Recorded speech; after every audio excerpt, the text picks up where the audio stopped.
बस दीदी यही रोक दो। दीदी स्कैनर दे दो, मैं ऑनलाइन कर देती हूँ। नहीं दीदी, स्कैनर को मत करिए, आप मुझे कैश दे दीजिए। कैश? कैश? कैश तो नहीं है। अरे आपने पीछे स्कैनर तो लगाया हुआ है, इस पे कर देता हूँ, 2 मिनट लगेंगे। हाँ मैं इस पे कर देती हूँ ना, मेरे पास भी कैश नहीं होगा। नहीं दीदी, अब स्कैनर पे मत करिएगा। अगर आपने स्कैनर पे पैसे करे तो मेरे पति को मेरी कमाई पता चल जाएगी, और वैसे भी मैं उन्हें बता चुकी हूँ कि मैंने सिर्फ आज 500 रुपए कमाए हैं। अरे तो ये कौन सी बात हुई? पति को तो पता चलेगा ना, वो तुम्हारा पति है, उसको तो जानने का हक है कि तुम कितना कमा रही हो। पति से कौन अपनी कमाई छुपाता है? दीदी आप गलत समझ रहे हो, ऐसा कुछ नहीं है। मैं क्या गलत समझ रही हूँ बताओ? दीदी अब क्या ही बताऊं, मेरे जो पति है ना वो जुआ खेलते हैं, और अगर उन्हें पता चला कि आज मैंने 500 नहीं 1000 रुपए कमाए हैं तो वो सारे पैसे जुए में लगा देंगे। लेकिन मेरे पास तो कैश है नहीं, और सैम के पास भी नहीं है, फिर मैं क्या करूँ?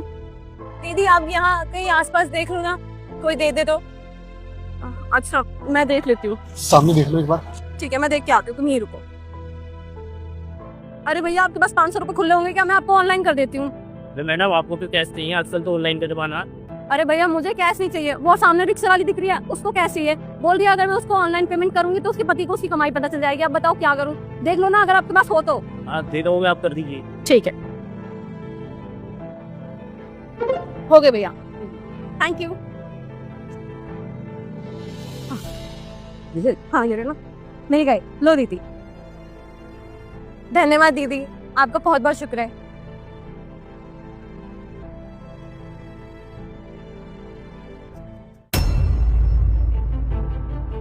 अरे भैया आप यहाँ? हाँ दीदी।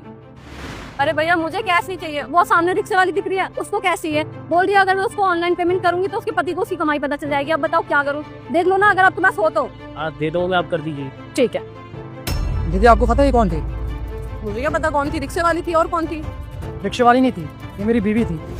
आपकी बीवी थी? आपकी बीवी ना आपके साथ बिल्कुल सही कर रही है।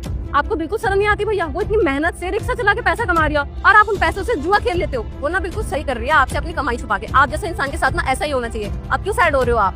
दीदी मैं ऐसा कुछ भी नहीं करता, कुछ भी जुआ नहीं खेलता। वो यही कहानी सबको बोलती रहती है, और आपको भी उसने झूठ बोला है। मुझे 1 रुपए नहीं देती, जुआ क्यों खेलूंगा मैं? और आपको पता है ये अपनी कमाई के 1 रुपए मुझे घर पे नहीं देती, अपनी कमाई मेरे से छुपाती है। आपको पता है मेरी माँ की कितनी तबीयत खराब है, मैं अपनी माँ का इलाज भी नहीं करवा पा रहा। जब इसकी माँ की तबीयत खराब थी ना तो मैं अपने सारे पैसे इसे दे दिया करता था, और जो पैसे मैं जोड़ रहा था वो सारे पैसे से दे दिए, बैंक से लोन भी लिया। और अब दीदी मेरी माँ की तबीयत खराब है ना तो अपनी कमाई छुपाती है ताकि मेरी माँ के इलाज के लिए इसे 1 रुपए ना देना पड़े। अब आप बताओ मैं गलत हूँ? यही है, और हर जगह यही कहानी सबको बोलती रहती है और सबको लगता है कि मैं गलत हूँ। भैया अब इसमें मैं क्या ही बोल सकती हूँ। रुक जा बेटा, मैं संकट मोचन हनुमान हूँ, मैं तेरे सभी संकट दूर कर दूंगा। तू इस वीडियो को लाइक करके चैनल को सब्सक्राइब कर ले और कमेंट में जय श्री राम लिख दे।